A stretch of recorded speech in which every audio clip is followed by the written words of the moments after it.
speed, but it's also different, isn't it? Tell us how. Very different. First off, this is the first container vessel. They usually have more speed, higher sides, more difficult for the pirates, but all that's the side they got on board. Second, it's the first American flag vessel, as you pointed out earlier in the newscast, in many years. And it has an American crew and an American captain, and all that's different as well. And so now we have these several U.S. warships speeding towards the scene of this hijacking. What are they going to do when they get there? Good question. And in fact, the USS Bainbridge has been reported to be inside on scene. And so the next, already arrived? Yes. And that's a single of one of the 3 U.S. vessels. And so the question now is indeed, how are they going to work through the negotiations, if there are negotiations, to return the captain of the vessel back to the Alabama? So they'll be talking before there's any shooting, of course. One would think. But I wouldn't necessarily guarantee. I mean, they've said they will not use force, but generally speaking, if you're going to use force, you don't talk about it. You just do it. And the fact that the pirate heroically gave himself up, as we think, in order to have the captain, excuse me, in order to free the ship, as it were.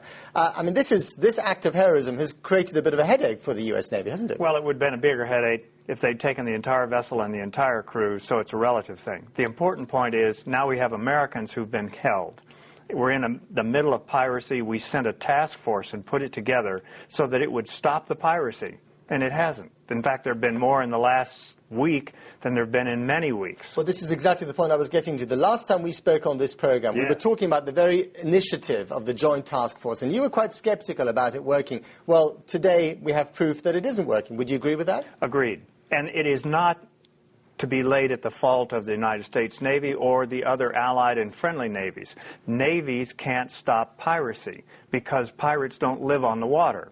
And as long as they have a lair that's essentially a safe haven, they can pick and choose where to go. And as you and I talked about last time, inside the Gulf is an area 4 times the size of the state of Texas. You can't patrol that. And Tom, the fact that they took an American vessel flying an American flag not far from vessels belonging to the world's mightiest navy, your navy, is again kicking sand into America's face, isn't it? Well, it's certainly raising an obstacle for the new administration. Because of all the great challenges the Obama administration is facing, the last they would have thought about is that piracy and someone taking advantage of the most powerful navy in the world would rear its head. But how they react to this capture and to freeing the captain and taking care of the vessel is going to have ripple effects all along. People are going to look and say, well, what should we expect from the administration in future? Tom, do you think that a few shots fired in anger by the U.S. Navy might be just what's needed at the moment? Not necessarily.